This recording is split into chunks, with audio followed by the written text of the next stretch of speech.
무더위가 좀 지나고는 있습니다만 그래도 여름도 그렇고요. 뭐 가을이 돼도 그렇고 자외선 차단제는 항상 꼼꼼하게 발라야 한다라고 하죠. 이른바 우리가 선크림이라고 바른다네요. 예, 부르고 있는데요. 선크림이라고 부르면서 바르고 있는 거죠. 네. 여러분은 잘 챙겨서 바르시나요? 그 자외선 차단제 시장도 3년 뒤에는 25조 원 규모로 성장한다고 하는데요. 또 K뷰티, K선크림도 잘 팔리고 있다 하고요. 그러면 이게 또 과학적으로는 어떻게 되는지, 그 원료는 또 어떤 의미인지, 뭐가 좋은 건지 하나하나 같이 따지면서 배워보시죠. 숭실사이버대 환경안전공학과 교수이자 SF 소설가인 곽재식 작가와 함께합니다. 안녕하세요. 안녕하세요, 곽재식입니다. 오늘 선크림 안 바르신 것 같은데? 네, 오늘 아침에 좀 비가 부슬부슬 내리고 그런 것 같아가지고 안 바르고 나왔는데 네. 지금 서울 같은 경우에 날씨가 완전히 개어가지고 햇살이 아주 뜨겁습니다. 좀 후회하고 있습니다. 네. 평소에는 선크림 잘 바르세요? 그러니까 햇빛이 저는 좀 이렇게 밝고 뜨거울 때 좀 많이 바르는 편이거든요. 예. 예, 저는 이제 학교에서 강의하고 강의 준비하고 뭐 책 쓰고 이런 걸 많이 하다 보니까 예. 햇볕을 좀 못 받을 때가 많아가지고 오히려 뭐 비타민 D 수준이 낮은 거를 좀 걱정해야 된다 뭐 이런 이야기를 좀 들은 적이 있어서 좀 오히려 좀 빛을 좀 받으려고 하거든요. 요즘 좀 근데 타시긴 한 것 요즘 같아요. 조금 탔습니다. 예, 요즘 좀 방심했습니다. 예, 금년에 여름에 햇빛이 워낙에 강하네요. 선크림, 이게 원리가 어떻게 되는 거예요? 선크림이 이제 햇빛을 좀 막아준다라고 해가지고 해외에서는 이제 선블록, 뭐 선스크린 이런 말도 많이 사용을 하는데요. 네. 우리나라에서 이제 블록이나 스크린이라고 하면 뭐 다른 말이 좀 먼저 떠오르기 때문에 우리나라에서는 뭐 블록하면 왠지 뭐 좀 돌로 돼 있을 것 같고 스크린이라고 하면 뭐 영화 상영하는 것 같고 네. 본뜻 말고 딴 뜻으로 사용되던 외래어들이 많다 보니까 우리나라에서는 좀 선크림이라고 하는 크림이 이제 재질을 좀 나타내는 말이니까 해외에서는 그러니까 영어권에서 오히려 좀 덜 쓰는 말이죠. 이런 말로 우리에서는 사용을 하고 있습니다. 모든 햇빛을 다 막는 게 주 목적은 아니고요. 햇볕 중에서도 우리 피부에 많은 영향을 미친다는 자외선을 막는 게 주 목적인 것이 바로 이 선크림이지요. 선스크린, 자외선 중에서도 어떤 것을 주로 막느냐, 그거에 따라서 이제 뭐 종류나 성능도 좀 구분을 해볼 수가 있는데요. 네. 자외선이라는 거는 빛 중에서도 우리 눈에 안 보이는 빛을 말하거든요. 그렇죠. 우리 눈에 안 보이는 빛도 뭐 여러 가지가 있습니다만 보통 빛을 가지고 그 빛의 색깔을 이야기를 할 때 네. 색깔을 우리가 뭐 빨간색, 파란색 이렇게 말로도 이야기를 할 수가 있지만 정확하게 그 색깔을 이야기하기 위해서는 주파수라는 숫자로 색깔을 많이 이야기를 합니다. 그래서 우리가 뭐 방송이나 뭐 전파 이런 분야에서도 주파수라는 말 많이 사용하잖아요. 그렇죠, 그렇죠. 그게 이제 빛의 색깔을 정확하게 숫자로 말하는 방법이다라고 보시면 됩니다. 그래서 우리 라디오 방송 나가는 빛 전파 같은 경우에는 97.3MHz라는 그런 수치의 색깔을 가진 이것도 빛의 일종이죠. 전파라고 부르는 빛의 일종으로 방송을 하고 있는데 사람의 눈은 대충 이 주파수 수치로 봤을 때 한 4억 메가헤르츠에서 8억 메가헤르츠 정도 되는 그 정도의 주파수를 가진 색깔이 되어야지만 눈이 감지를 할 수 있습니다. 그러니까 라디오에 사용하는 이 전파 97.3MHz는 제일 낮은 수치인 4억 메가헤르츠보다도 한참 낮죠. 그러니까 이제 라디오 전파는 눈에 보이지 않는 것입니다. 만약에 사람 눈이 그러니까 우리가 군용으로 사용하는 레이더 같은 건 이런 걸 다 감지할 수 있죠. 그죠? 그래서 이제 사람의 눈이 만약에 이런 걸 볼 수가 있다면 KBS 방송국 쪽을 보면 막 번쩍번쩍 빛이 나겠죠. 지금 막 이게 라디오 전파 날아가는 게 보일 수도 막 있는. 번쩍번쩍 환하게 막 보일 텐데 사람의 재밌겠다. 눈은 이런 빛은 감지를 못합니다.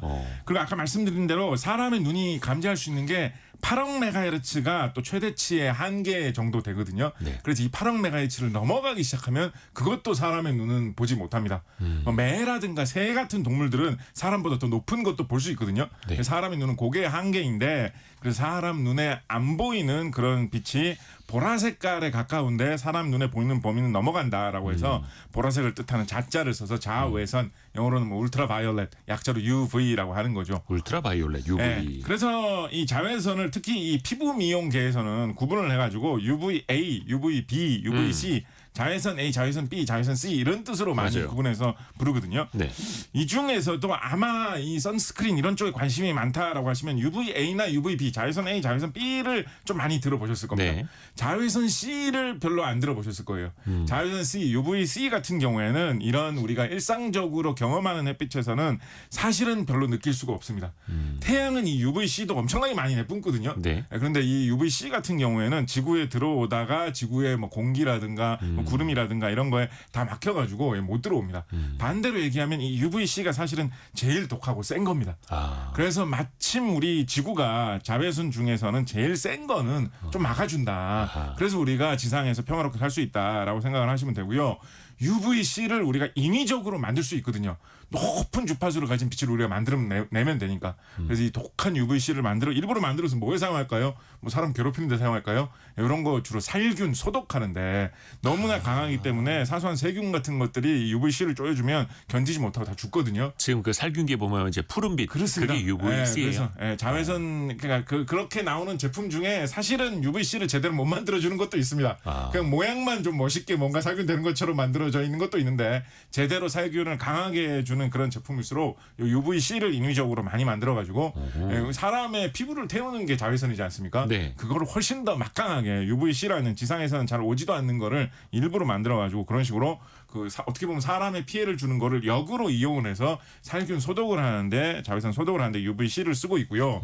UVA하고 UVB가 우리가 일상생활하면서 기본적으로 이제 많이 맞게 되는 건데 예전에 사람들이 많이 주목하던 거는 이 중에서도 UVB였습니다.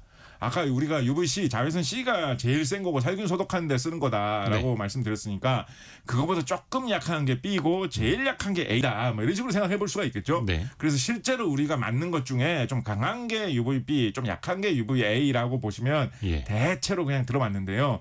과거에는 이 UVB를 신경을 많이 쓴 이유가 뭐냐면 이게 그 여름철에 뭐 해변에서 너무 이렇게 많이 놀다 보면 막 피부가 막 뻘겋게 약간 화상 있고 심지어 막 피부가 까지고 그쵸, 뭐 이런 일을 겪게 되는 경우 있지 피부 않습니까? 벗겨질 때. 네. 그거를 일으키는 주 원인이 바로 이 자외선 B, UVB거든요. 그래서 해변에서 일광욕을 할 때, 일광욕을 장시간 할 때, 이럴 때 피부를 직접적으로 상하게 하는 거, 이게 큰 문제다. 이게 사람에게 화상을 입히는, 상처를 입히는 거기 때문에 이거를 막아야 된다라고 해가지고 과거에는 이 UVB 중심으로 모든 거를 많이 생각을 했습니다. 네. 특히나 이제 뭐 유럽이나 미국 이런 쪽에는 좀 이렇게 햇빛을 좋아하는 문화가 있지 않습니까? 일부러 좀 피부를 태우려는 문화가 있죠. 일광욕하고. 네, 우리나라에는 그런 문화가 참 별로 없는 없죠. 편인데 우리나라는 어떻게든지 최대한 안 타게 하려는 그런 문화가 우리나라 많은 편인데 유럽이나 미국에는 이렇게 일부러 피부를 태우려고 해변에 햇빛이 강하게 내려쬐면 일부러 그걸 맞으려고 나가는 그런 문화가 있기 때문에 그러다 보면 잘못해가지고 피부가 까지는 거를 막는 게 중요하다라고 해서 이 UVB 막는 거를 중시해가지고 뭐 선스크린, 선블록 이런 것들이 좀 많이 개발된 게 사실은 좀 시작이었다고 볼 수 있고요. 그런데 하다 보니까 UVB 말고도 UVA도 어느 정도, UVA는 약해가지고 뭐 이런 건 좀 받아도 화상은 별로 입히지 않을 것 같고 큰 문제는 없을 것 같은데라고 생각을 했는데 UVA가 약하다고 해도 계속해서 많이 받게 되면 영향이 없지는 않다라는 쪽으로 관심을 많이 받게 되었고 특히 UVA 같은 경우에는 어떤 쪽으로 많이 이야기가 되고 있냐면 이게 화상은 안 입히지만 피부가 노화가 일어나게 하는 데는 상당히 영향을 끼친다. 주름이 생기는 데는 좀 영향을 끼치는 것 같다라는 이야기가 있어가지고 UVB뿐만 아니라 UVA도 막아줘야지 피부 노화를 막을 수 있다라는 쪽으로 해가지고 UVA에 대한 관심도 커졌거든요. 그래서 우리나라에서는 UVA를 잘 막는 것도 사람들이 신경을 좀 많이 쓰는 편이죠. 이런 걸 많이 따지시는 분들은. 그래서 UVB, UVA 다 막는 게 중요한데 원조는 더 사람들이 심각하게 생각했던 거는 UVB다. 뭐 이런 식으로 볼 수가 있겠습니다. 화상당할 수도 있고 살 많이 타고 그런 것들은 이제 UVB에 맞는 거고. 네, 이건 말 나온 김에 조금 거슬러 올라와서 이상한 이야기 하나만 좀 말씀을 드려보면요. 옛날에 우리나라 이제 고려 시대 기록 중에 보면 중국 송나라 사람이 이제 사신단이 되어가지고 고려에 왔다가 가면서 고려의 풍물을 기록해 놓은 고려도경이라는 책이 지금도 남아 있는 게 있거든요. 거기에 보면 면약호라는 게 고려에는 사람들이 여기저기서 갖추고 있으면서 사용이 된다라고 써놓은 부분이 있습니다. 면약호? 예, 여기서 호라는 건 이제 병이라는 뜻이고요. 면약이라는 건 면은 얼굴이고 약은 약이라는 뜻이거든요. 그래서 얼굴약 병이라는 뜻입니다. 그래서 어떤 모양으로 생겼고 뭐 치수가 어느 정도인지도 기록을 해놨는데 그러니까 얼굴에 바른 약이니까 약간 화장품 비슷한 좀 그런 거겠죠. 예, 그런데 재밌는 게 뭐냐면 이게 화장품이라고 하면 좀 여성들이 많이 사용할 것 같은데 이 면약호 같은 경우에는 고려에서 좀 높은 벼슬을 하는 사람들이 요거를 갖다 놓고 사용하고 있었다라고 이 중국 사람이 고려도경에다 기록을 해놨어요. 뭔가 그 꽃병 화장품 용기처럼. 네, 크기도 그 정도로 딱 묘사를 해놨습니다.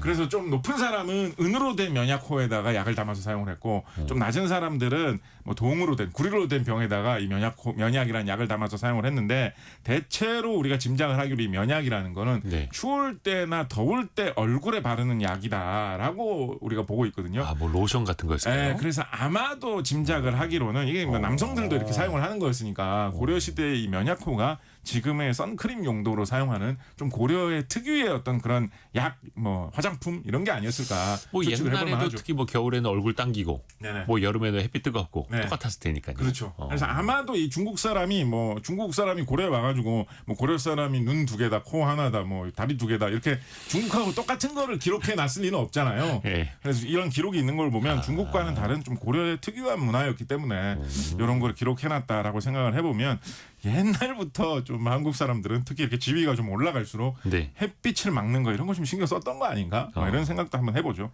그러면 그 자외선 차단제, 선블록, 선스크린, 선크림 거기에 들어가는 핵심 원료는 뭐예요? 크게 이제 2가지 정도로 이야기를 해볼 수가 있을 텐데요. 네. 일단 제일 쉽게 생각을 해볼 수가 있는 게 빛을 반사할 수 있는 거를 발라주면 예, 자외선이 들어오다가도 튕겨 나갈 테니까 도움이 되겠지. 네. 이런 거 제일 쉽게 생각해 볼 수가 있죠. 그래서 정말 간단하게는 그냥 허연 색깔 나는 거를 아무거나 좀 발라주면 흰색이라는 게 모든 빛을 다 반사하는 게 흰색이지 않습니까? 예. 그래서 허연 색깔 나는 거를 얼굴에 좀 다 발라주면 어느 정도는 자외선 차단이 됩니다. 그런데 한 가지 좀 생각을 해봐야 될 게 첫 예. 번째로 자외선이라는 건 눈에 안 보이는 색깔이잖아요. 예. 그래서 눈에 보일 때 되게 허옇다라고 해가지고 그게 자외선도 그만큼 잘 튕겨준다는 보장은 없는 거거든요. 그래서 오히려 눈에 보이기에는 너무 허연 빛으로 보여가지고 이상하게 보이지 않으면서도 눈에 안 보이는 이 자외선 요 성분, 요 자외선, 요 주파수 요것만은 제일 효율적으로 잘 튕겨줄 수 있으면 좋겠죠. 그래서 그런 물질을 잘 찾아가지고 사용하는 게 중요합니다. 그리고 또 하나 이렇게 빛을 반사해주는 물질을 찾을 때 중요한 거는 뭐가 있냐면 당연히 이제 몸에 안전한 성분 그거를 사용하는 게 무엇보다도 중요하죠. 항상 피부에 발라가지고 사용을 하는 것이니까. 특히나 이게 의외로 안전 기준이라고 해야 될까요? 뭐 허가 기준이라고 해야 될까요? 이런 거를 좀 엄격하게 높게 잡는 경향이 좀 있는 게 우리가 피부에 약을 바른다라고 네. 하면 약 같은 경우에는 뭔가 이 비정상적인 상황 치료해야 되는 병이 있어가지고 그거를 고치기 위해서 약을 바르는 거지 않습니까? 그래서 약간 부작용이 있어도 예를 들어서 이 약을 바르면 좀 간지럽다라고 해도 그거를 발라야지만 상처를 나을 수가 있다라고 하면 사람이 이제 참고 바를 수가 있거든요. 네. 그러니까 약은 우리가 기대되는 효과가 높기 때문에 부작용을 어느 정도 감안을 할 수가 있거든요. 근데 이런 화장품 내지는 뭐 이런 미용 용도로 사용하는 것은 그렇게 뭐 감수할 만한 게 별로 없기 때문에 약간의 좀 문제만 있어도 이거는 뭐 기능성이 그 정도를 감수할 만큼 충분하지 않다. 이건 허용해 줄 수 없다. 이거 발랐을 때 간지럽다는 사람 이 정도까지 있으면 이거는 안 쓰는 게 맞다. 이런 의견이 생기기가 더 쉽습니다. 그래서 의외로 이런 쪽으로 많이 사용되거나 불만 없이 사용되는 물질들이 상당히 기준이 좀 엄격한 경우들이 좀 있습니다. 또 하나 좀 생각해야 되는 게 뭐냐면 이게 얼굴에 발라가지고 햇빛을 활동하는 동안 계속 반사를 해줘야 되니까 얼굴에 붙어있는 상태로 오래 머물러 있는 것도 좀 중요하거든요. 뭐 얼굴에 발랐는데 뭐 땀에 금방 씻겨 나간다든가 뭐 바람 불면 날아간다든가 이런 물질은 뭐 실험실에서 자외선을 아무리 잘 튕겨주더라도 사실은 실용적으로는 의미가 없기 때문에 그렇죠. 이런 여러 가지 조건 안전하냐 뭐 색깔을 특히 이 자외선 색깔을 잘 반사하냐 얼굴에 잘 붙어있느냐 이런 조건들을 다 잘 만족해주는 그런 성분을 이용을 해가지고 자외선 차단제를 만들게 됩니다. 보통 물질을 하나만 사용하지는 않고요. 여러 가지 물질을 배합을 해가지고 이런 성능이 다 잘 나오도록 사용하는 경우가 있습니다. 특히나 그 중에서도 실제로 색깔을 흰색을 띠고 있어가지고 딱 봐도 이거는 빛을 잘 반사해 주겠네. 네. 식품 물질 중에 참 많이 사용되는 거 2가지가 이산화티타늄. 이게 화학식으로 쓰면 TiO 숫자 2, TiO2라고 쓰기 때문에 TiO2 이런 식으로 그냥 업계에서 많이 이야기하기도 합니다. TiO2. 네, 아니, 근데 이산화티타늄인데요. 티타늄이에요? 네, 이산화티타늄이고. 티타늄은 뭐 좀 비싼 금속 네. 이런 걸로 그렇죠. 쓰이잖아요. 어떻게 보면 강도 높은 이산화티타늄이 그 금속을 만들기 전 단계의 원료에 가까운 물질이라고도 볼 수 있는 그런 물질입니다. 예. 그러니까 어떻게 보면 티타늄 금속을 쓰기 전부터 우리가 알고 있었던 물질이 이산화티타늄이라고 볼 수가 있는데요. 이게 하얀 색깔이 아주 곱게 잘 나거든요. 그래가지고 그 예전에 그림을 그립시다. 그런 프로그램 나오던 밥 로스 아저씨 있지 않습니까? 네네, 밥 아저씨. 이 아저씨가 알래스카에서 오래 생활하셨기 때문에 설경 같은 거를 많이 그림을 그리시거든요. 맞아. 그러다 보면 이분이 정말 애용하는 색깔이 뭐 있냐면 항상 티타늄 화이트를 칠하겠습니다라고 해가지고 티타늄 화이트 칠을 그렇게 많이 하셨어요. 아, 그 흰색인데 네. 티타늄으로 만든 네. 그런데 이산화 티타늄 금속은 무슨 흰색 아니거든요. 티타늄 금속은 그냥 이렇게 약간 회색빛 나게 딱 그냥 금속처럼 생겼습니다. 이분이 티타늄 화이트라고 부르던 그 물질은 이 이산화 티타늄을 말하는 겁니다. 근데 그걸 좀 줄여가지고 티타늄 화이트라고 이 물감 업계에서는 줄여서 말을 하거든요. 그래서 이산화 티타늄이라고 하는 물질이 예전부터 이런 물감으로도 많이 사용되던 거였습니다. 아, 제가 지금 검색해 보니까 네. 티타늄 화이트 뭐 안경테도 그렇고 네네. 이런 게 많이 나오네요. 네, 그래서 이 티타늄 화이트 색깔을 만드는 이산화 티타늄 물질이 과거부터 많이 사용되었고 많이 사용하다 보니까 이게 상당히 안전한 물질로 좀 많이 평가가 됐거든요. 뭐 요즘에는 그거 가루를 들이마시면 뭐 좀 안 좋을 수도 있다 이런 얘기도 조금 나오고 있긴 한데 그래도 수많은 여러 가지 물질에 비해서 상당히 안전한 물질로 많이 평가가 되고 있어가지고 정말로 많은 곳에 흰색을 넣을 때 굉장히 많이 쓰이는 물질입니다. 네. 뭐가 흰색이다 싶으면 티타늄 화이트가 들어가는 이산화 티타늄이 들어가는 경우 굉장히 많이 있고요. 네. 약간 화장품 업계에서는 왠지 모르게 이상하게 영어를 많이 쓰는 혹은 뭐 프랑스어를 좀 많이 쓰는 그런 게 있어가지고 이거를 뭐 티타늄 다이옥사이드, 티타늄 디옥사이드 이런 식으로 약간 영어로 이야기하기도 하는데 이산화 티타늄이라는 이야기고요. 이건 먹는 재료에도 많이 들어갑니다. 먹어요? 흰색을 가지고 있는 무슨 어떤 뭐 그런 과자라든가 뭐 식재료라든가 이런 거에 그 식용 색소로도 티타늄 화이트, 이산화 티타늄 많이 사용을 했고요.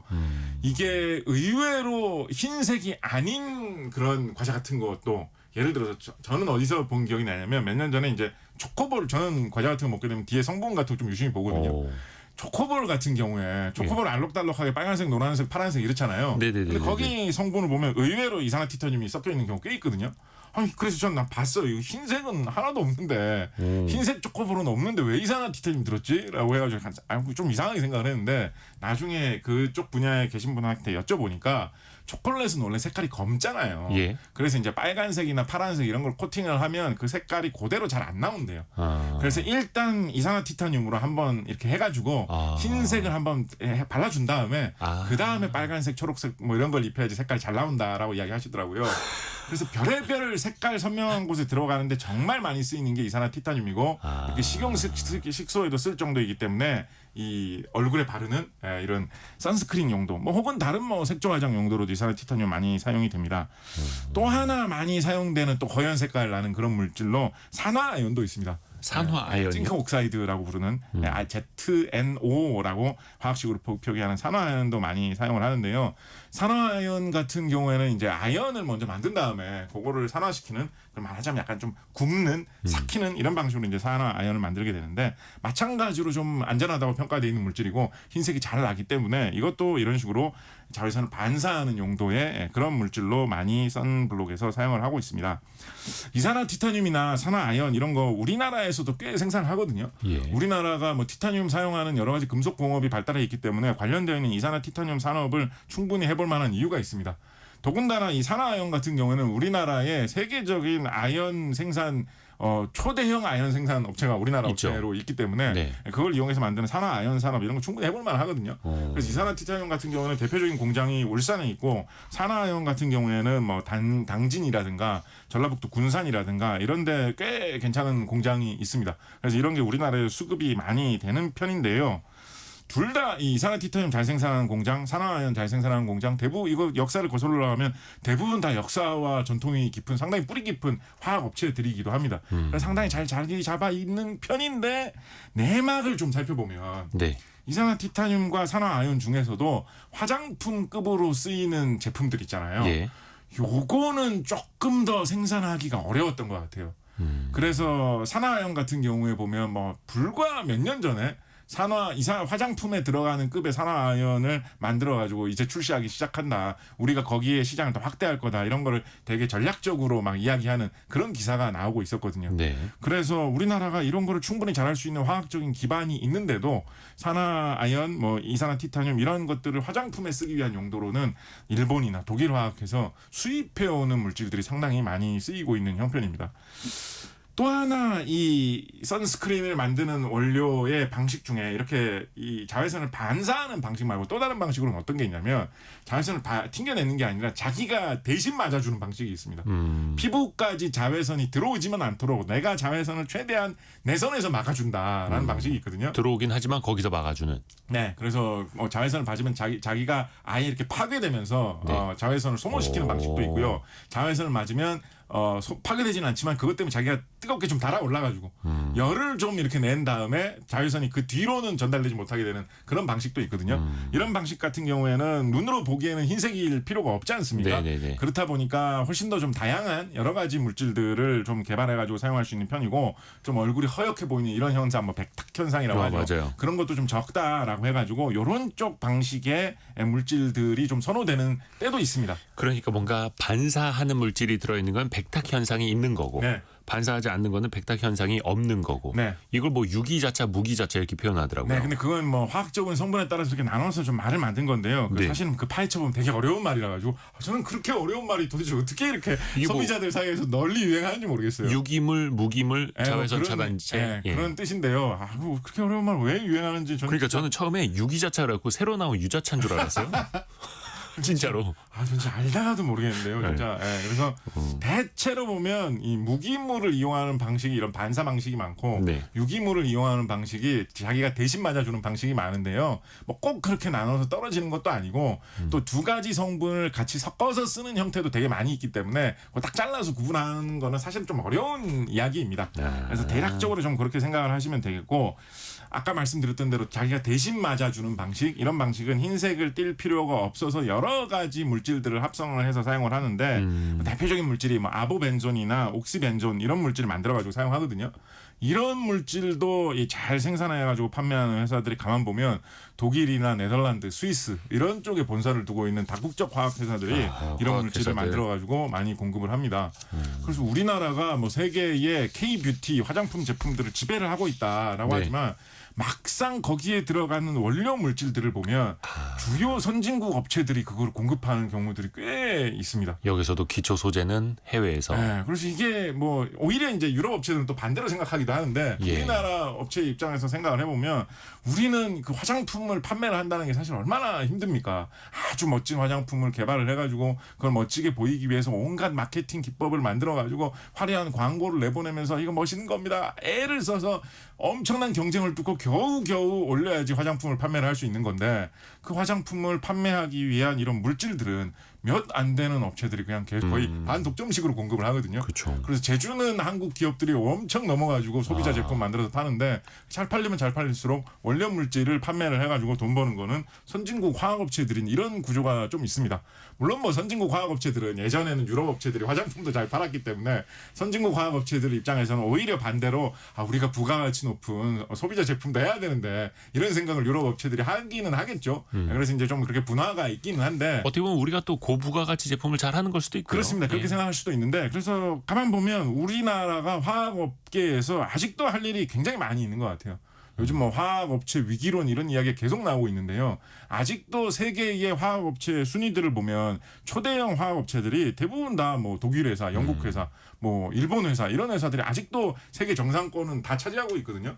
그래서 우리가 일부 품목에서 지금 화학업계에 위기가 온다라고 해가지고 이 화학업계 전체가 뭐 할 일이 없다 이런 게 전혀 아니고 무궁무진하게 할 일이 많이 남아 있고 우리가 이런 소비자의 이 고부가치 제품이라고 하는 이런 화장품 산업 이런 것도 화학 산업과 굉장히 밀접하게 연관이 돼 있다 이런 이야기도 좀 드리고 싶습니다. 그리고 아까 홍명숙님을 비롯해서 이런 질문들 항상 많이 들어옵니다.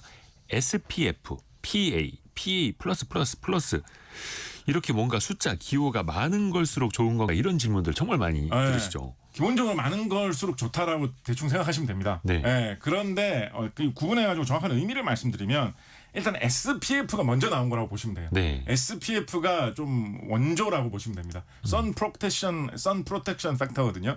그래서 태양 방어 지수, 태양 방어 뭐 정도. 우리는 그냥 예. 자외선 차단 지수 막 이렇게 부르죠. 태양 방어 인자 뭐 이런 식으로 직역할 수 있는 그런 말인데요.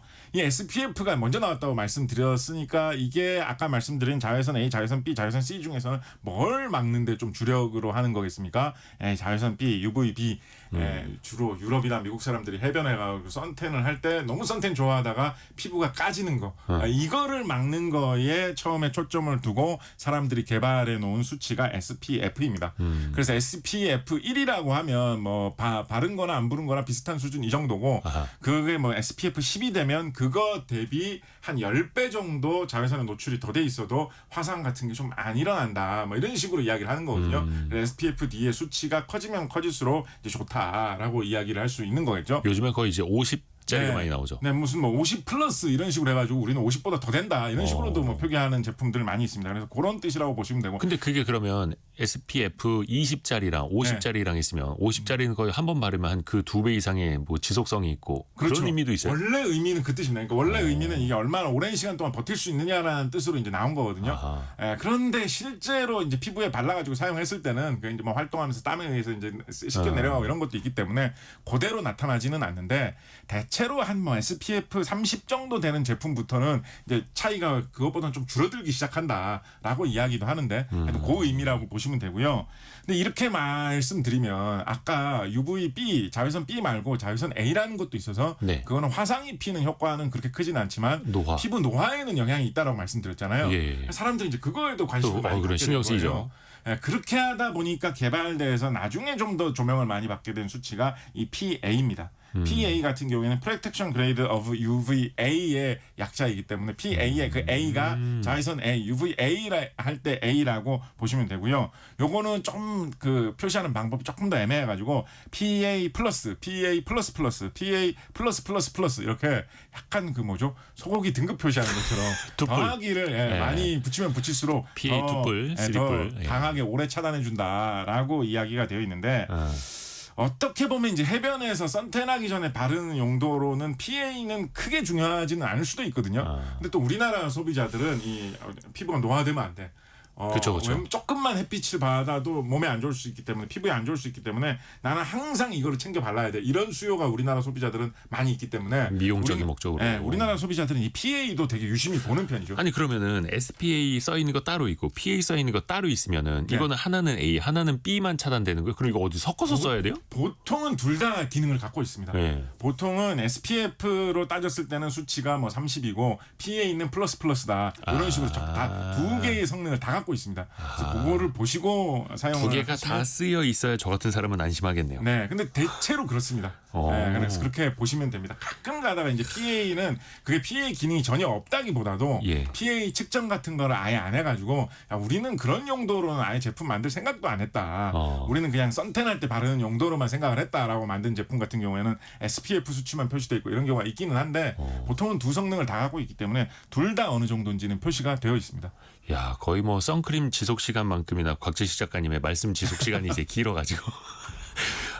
2122님이 교수님 물 좀 마시고 강의하세요. 아, 네. 라고 보내주셨네. 잠깐 저희가 현재까지 돌아와 있는 뉴스도 정리를 해드리고 곽재식 작가와 이야기 이어가겠습니다. 라디오 정보센터 다녀오겠습니다. 곽재식 작가와 함께 뿌리 깊은 제조. 오늘은 선크림, 선블록, 자외선 차단제. 이걸 또 제조업으로 우리는 파고 들어가고 있습니다. 이야기 이어갈게요. 많은 분들이 우리 청취자분들이 질문 정말 많이 주고 계세요. 1918님이 선크림을 바르고 바로 외출하면 안 된다고 하던데 왜 그런가요? 질문 주셨거든요. 실제로 그래서 어디 나가기 전에 한 15분, 30분 전에 발라야 한다라는 얘기 있잖아요. 네. 이거 맞는 겁니까? 화장품 업체들에서 그렇게 많이 공지를 하고 계십니다. 이게 이 선스크린 자체의 성능하고는 크게 뭐 관련이 있는 건 아니고요. 네. 선스크린이 좀 약간 무르익어야지 뭐 햇빛을 잘 반사하고 약간 이런 건 아니고요. 피부에 발랐을 때 자리 잡는데 걸리는 시간이 한 15분 정도는 걸릴 것 같다라고 해가지고 그 정도는 해야지 피부에 좀 이렇게 달라붙고 자리 잡고 좀 스며들 만한 부분은 스며들고 해가지고 안정적으로 안착될 수 있다라고 해서 그 정도에 바르라라고 하는 거거든요. 너무 안착도 되기 전에 밖에 나가지고 당장 햇빛을 받으면 초창기에는 좀 못 막아줄 수도 있고 그 다음에 뭐 땀이 흐른다거나 했을 때 금방 씻겨 나가거나 할 수도 있기 때문에 나가기 전에 좀 이렇게 정착되는 시간을 좀 가지라는 뜻에서 네. 15분 전 뭐 이런 이야기를 하고 있는 것인데요. 뭐 그 사이에 뭐 급격히 무슨 성분이 뭐 변화하고 이런 걸로 나온 이야기는 아니기 때문에 시간이 없으시면 시간이 없는 대로라도 바르고 나가는 게 좋습니다. 아까 우리가 SPF, 뭐 PA 이런 수치 많이 말씀드렸는데요. 네. 이게 수치가 좀 낮아도 이게 정상적인 제품이면 그냥 뭐 이렇게 사기성 제품이 아닌 다음에야 네. 바르고 안 바르고의 차이가 상당히 크거든요. 우리 꼼꼼하게 바르는 걸 요즘에 되게 많이 강조하는 경향이 있는데 네네네네. 좀 대충 그러니까 좀 성능이 안 좋은 제품으로 발라도 아예 안 바른 거하고는 차이가 좀 납니다 항상. 예. 그리고 또 충분히 발라줘야 된다. 그리고 또 뭐 계속 덧발라야 된다고 하잖아요. 네. 아까 9769님은 2시간마다 덧발라줘야 하나요? 이런 질문도 주셨거든요. 네, 아까 말씀드렸던 대로 이 SPF 뭐 이런 이런 수치들은 지속 시간으로 평가를 한 것이거든요. 그래서 밖에 나와가지고 돌아다니면서 뭐 6시간, 7시간, 8시간 돌아다닌다라고 하면 이 수치에 따라서 이거는 애초부터 생각하기로 한 2시간, 3시간, 4시간 간다고 만들어 놓은 제품인데 라고 하면 그렇게 되면 시간이 많이 지나면 이제 제품의 효과가 없어진 거죠. 그래서 덧바를 필요가 있는 것입니다. 더군다나 계속 말씀드립니다만 뭐 땀이 흐른다거나 하면 그거보다 더 빨리 씻겨 나갈 수가 있는 거고요. 그래서 이제 덧바르는 게 필요하다라는 이야기를 하는 거죠. 혹시 실내에서도. 네. 근데 오늘 곽재희 작가님은 오늘 비 온다 그래서 안 바르셨다고 했는데 네네. 비 오는 날이나 그때는 뭐 안 발라도 되고 아니면 네. 이제 실내에 있어도 또 반대로 어디선가 자외선이 들어와서 선크림을 발라야 한다. 혹시 그런 기준도 있을까요? 그것도 사실 말은 되는 이야기입니다. 예. 왜냐하면 이 자외선 이게 그러니까 착각하기가 참 쉬운 게 저도 사실은 참 오늘 아침에 그런 착각을 했던 것인데 우리가 자외선이라는 게 햇볕이 예. 셀 때 거기에 나오는 자외선을 많이 생각을 하잖아요. 예. 근데 사실은 자외선은 눈에 안 보이는 거기 때문에 예. 눈으로 봤을 때 뭐 빛이 세냐 작냐하고는 사실 별 상관없거든요. 오. 어두컴컴하게 빛이 거의 하나도 안 보이는 것 같아도 자외선만 세게 쪼여주면 피부 다 상할 수 있거든요. 그래서 자외선은 일단 뭐 빛이 세냐 적으냐 하고는 별 큰 상관이 없습니다.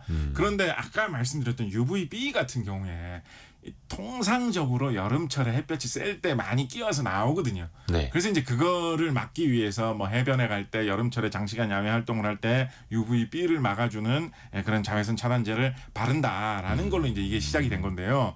만약에 그게 아니라 UVA를 그러니까 피부 노화나 뭐 주름이나 이런 것 때문에 걱정돼가지고 자외선 차단제를 바른다라고 하면 이거는 이런 자외선은 정말 그냥 생활 속에서 항상 생기는 것이기 때문에 좀 더 거기까지 생각하시는 분이라면 좀 더 생각하실 필요는 사실 좀 있는 겁니다. 심지어 이런 실내 조명 있지 않습니까? 우리 햇빛 말고 그냥 뭐 밤에 그냥 별거 아니게 형광등 이런 거 있지 않습니까? 네. 아무것도 아닌 조명 이런 것도 뭐 사실은 자외선이 조금씩 다 섞여 있거든요. 아, 조명에도요? 네, 왜냐하면 뭐 그런 우리 조명 그런 거 보면서 이 조명이 뭐 어느 정도의 주파수의 빛을 얼마나 내뿜는지 이거 꼼꼼히 따져보고 사시는 분들은 없으실 거예요. 그렇죠. 조명 회사에서는 이런 거를 공지하는 회사들도 있습니다. 우리 회사 조명은 어느 주파수의 빛은 얼마를 내고 어느 주파수의 빛은 얼마를 내고 그래프를 이렇게 그려가지고 그 표시해주는 그런 회사들도 꽤 있거든요. 네. 그거를 아마 소비자분들이 많이 따지면서 사시지는 않을 거예요. 그래서 조명 중에서도 이게 조명이 보통 이렇게 흰빛이지 않습니까? 네. 그러니까 모든 빛들이 여러 색깔의 빛들이 다 섞여 있기 때문에 다 자외선이 어느 정도는 섞여 있습니다. 어떤 조명은 좀 자외선이 많이 섞여 있는 것도 있고요.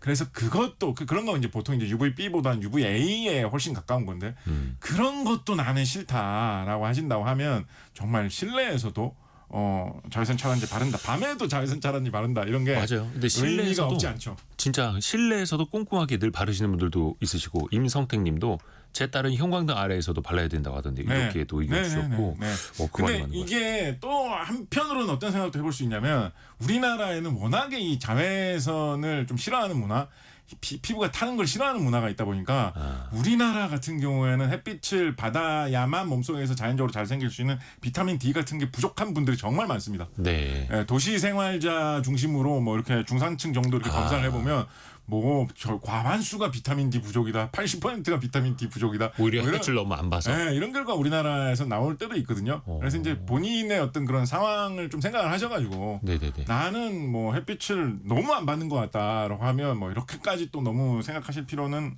자외선 차단제를 생각하실 필요는 또 없기도 하겠다. 오히려 빛을 좀 쪼여가지고 딴 부분에서 건강을 좀 생각하시는 게 필요한 경우도 특히 한국인들 경우에는 꽤 있다. 오늘도 또 그 지역에 따라서 폭염 경보, 폭염 주의보 내려져 있는 곳도 있는데 우리 햇빛 이야기하고 있는데 또 호우 경보가 내려진 지역이 있어서 요 하나 또 알려드려야 됩니다. 오전 10시 35분부로 경기도 연천 지역에 호우 경보가 발효되어 있습니다. 여기 지역 특히 비 피해 없으시길 바라겠습니다.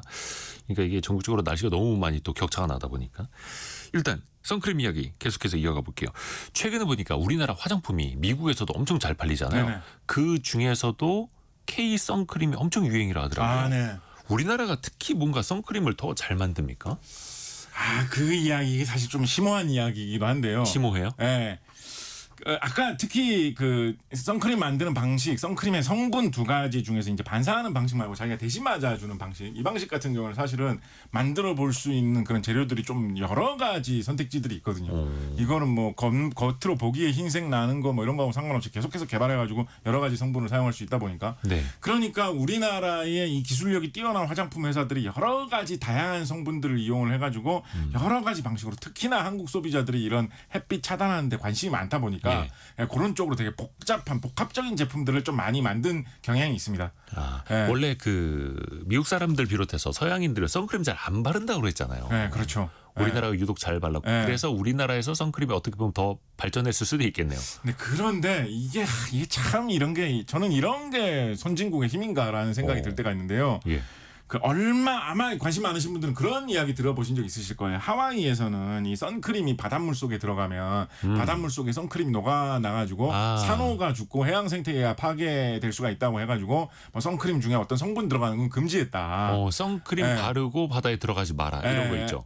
뭐 그런 이야기 들으신 이거 2010년대에 금지되는 걸로 제가 알고 있는데 이런 거를 실시하는 나라들이 꽤 있습니다. 예. 그래서 이런 게 만약에 실시가 되면 선크림의 어떤 그런 성분은 좀 나쁜 성분이라는 그런 인식이 생기게 되죠. 가만 보면 근데 우리가 사실은 도대체 선크림 성분이 어떤 식으로 바다의 산호를 파괴하는지 아직도 잘 모르는 부분이 많거든요. 네. 얼마나 어떻게 파괴하는지. 그래서 약간은 좀 선제적으로 제시된 그런 규제라는 측면이라고 보는 분들도 계세요. 네. 이게 가만 보면 좀 어떤 느낌이냐면 이건 뭐 제 느낌이긴 합니다만 선진국 그런 화학 업계에서는 이런 작전을 쓸 때가 많이 있는 것 같아요. 여러 가지 성분들을 개발을 해가지고 잘 판매를 하다가 여러 가지 그 성분의 장점 단점들을 미리미리 연구를 해가지고 다양한 가능성을 분석을 하고 있다가 이 성분 같은 경우에는 우리의 경쟁사도 생산을 해가지고 우리의 시장을 좀 잡아먹을 것 같은데 뺏어갈 것 같은데 라고 하면 그거에 대체 물질을 하나를 개발을 한 다음에 그 성분은 이런 문제점이 있다. 그 성분은 뭔가 환경을 파괴한다. 그 성분은 몸에 나쁠 수도 있다라는 이런 이야기를 말하자면 어떤 민관 합작이라고 할까요? 산학 합작이라고 할까요? 이런 식으로 다 합작을 해가지고 규제를 만들기도 하고 그런 게 되게 문제가 크다는 식으로 홍보를 크게 하기도 합니다. 그러면 이게 소비자의 인식이라는 거는 그런 식으로 잘 만들어가지고 홍보를 하면 되게 급격하게 바뀌게 되거든요. 네. 그러면 이게 그렇게까지 심각한 문제인가 모르는 성분이라도 그 성분 쓰면 되게 안 좋대라는 인식이 생겨버리면 그거 판매를 못하게 되거든요. 그러면 자연스럽게 경쟁사를 제거해버리고 이 선진국 화학회사는 자기들이 개발해놓은 경쟁 제품을 이 물질을 대신 쓰시면 문제 없어요. 일종의 프레임을 씌워버리는 거네요. 라고 생각해서 잘 판매할 수 있는 그런 경우 선진국 화학회사들이 유럽 회사들이나 미국 회사들 이런 걸 잘하는 경우가 되게 많이 있는 것 같아요. 미국에서 선스크린 만드는 이런 회사들 보면 되게 단순하게 생산하는 회사들 되게 많습니다. 아까 말씀드렸던 징크 옥사이드, 산화아연 같은 데다가 옛날부터 내려오는 무슨 기름 종류, 호호바 오일 이런 거 좀 섞어가지고 성분 한 4-5개로 이렇게 딱 만들고 되게 단순한 이런 거 대신에 50년 전통이다. 자연적인 성분을 많이 사용했다. 이러면서 하는 경우가 있거든요. 당연히 이제 그런 게 기능성이라든가 딱 발라봐도 이 바르는 느낌만 해도 한국 화장품보다 좀 떨어지는 경우가 있거든요. 그런 거를 어떻게 하면 좀 이렇게 경쟁에서 우리가 앞설 수 있을까라고 할 때 여러분 인터넷에 검색해 보시면 그래서 미국에서는 그런 거를 좀 내세우는 그런 회사들도 있습니다. 한국 선스크린 장단점은 무엇인가라고 이야기하면서 성분이 되게 복잡한데 그런 것 중에 어떤 거는 우리 미국의 하와이에서는 쓰면 안 되고 이런 식으로 그런 거를 이용하는 그런 경우도 많이 있어서 이런 쪽으로 우리가 앞으로 할 일도 좀 많다는 생각도 듭니다. 또 제형이 되게 다양해지고 있어요. 그러니까 일반적으로 우리가 선크림 하면 그냥 크림을 튜브 안에 넣어서 이게 쭉 짜서 쓰는 게 제일 많은데 요즘엔 선스틱도 많이 나오고 있고 선스프레이도 있잖아요. 이거는 그 제조하는 측면에서 어떤 차이가 있는 거예요? 우리 얼굴에는 똑같이 영향을 미치는 건가요? 일단 크림이 제일 기본이라고 보시면 되는데요. 아까 말씀드렸던 여러 가지 선크림에 사용하는 성분들이 어떤 거는 물에 잘 녹는 성분도 있고 어떤 거는 기름에 잘 녹는 성분도 있고 어떤 거는 서로 잘 안 섞이는 성분도 있고 그렇거든요. 그래서 그게 서로 잘 섞여가지고 잘 뭉쳐 있도록 그렇게 해주는 작업들을 하기 위해서 분산제라든가 아니면 점도 조절제라든가 이런 걸 잘 이용을 해서 딱 발랐을 때 요 감이 되게 중요해요.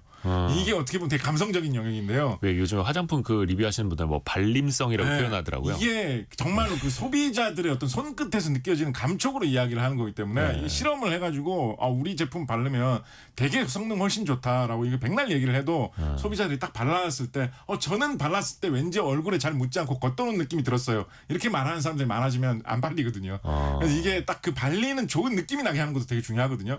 그런 정도로 그런 점도와 섞인 정도를 잘 조정을 해가지고 만드는 게 이제 크림형으로 바르는 것이다. 네, 그게 기술이죠. 네. 스틱형 같은 경우에는 이제 이거를 보통 그 굳힌 기름, 왁스 이런데 섞어가지고 이제 굳힌 형태로 만듭니다. 네. 전통적으로는 밀랍 같은 거 많이 사용했어요. 예. 그 벌집에서 추출하는 거지 않습니까? 밀랍도 화장품 업계에서는 왠지 영어로 비즈 왁스라고 많이 하는 경향이 있는데 그런 거 많이 사용을 해가지고 다른 기름도 많이 사용합니다. 그런 식으로 해가지고 이제 굳혀가지고 만드는 방식을 사용하는데요.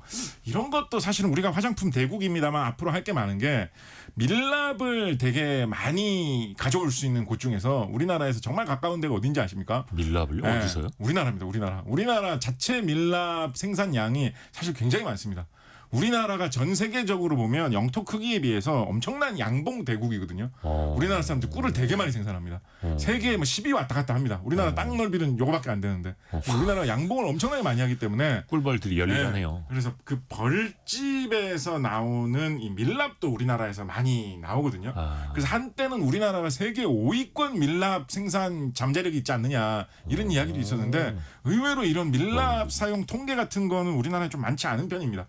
우리나라가 일본보다 양봉하는 양이 10배 많고 막 이렇거든요. 우리나라가 양봉 대국인데 화장품에 많이 쓸 수 있는 밀랍 같은 걸로 공급망이 좀 잘 연결되지 않는 거 이런 거는 좀 미래 시대의 이 화장품 산업 또 화학 산업의 도약을 위해서 우리가 좀 많이 더 살펴봐야 될 그런 분야 아니냐 뭐 이런 생각도 좀 해봅니다. 뿌리는 건 괜찮습니까? 스프레이는? 스프레이는 어떻게 하면 잘 뿌려지느냐 요 기구 만드는 게 또 중요하죠. 그런 거 옛날에 이제 일본 업체들이 정말 잘 만들었는데 지금은 이제 우리나라 업체들이 좀 많이 따라왔고 뿌려질 수 있는 그런 형태로 액체 형태로 잘 만들어 가지고 기구에다 그걸 넣었을 때 막히지 않고 안개처럼 꾸준히 잘 분무될 수 있는 그 구조를 잘 만드는 게 중요한데 지금 우리나라 기계 산업 또 그거를 만들 수 있는 플라스틱 산업이 잘 발달돼 있기 때문에 이런 쪽에서도 다양해지고 있습니다. 우리나라 경쟁력을 갖춘 상태입니다. 오늘은 선크림 자외선 차단제의 기본 원리부터 이 제품 또 산업까지 이야기를 들어봤습니다. 오늘은 선크림을 안 바르고 오신 곽재식 작가와 함께했습니다. 고맙습니다. 감사합니다. 끝내기 전에 알려드릴 게 있는데요. 잠시 후 11시부터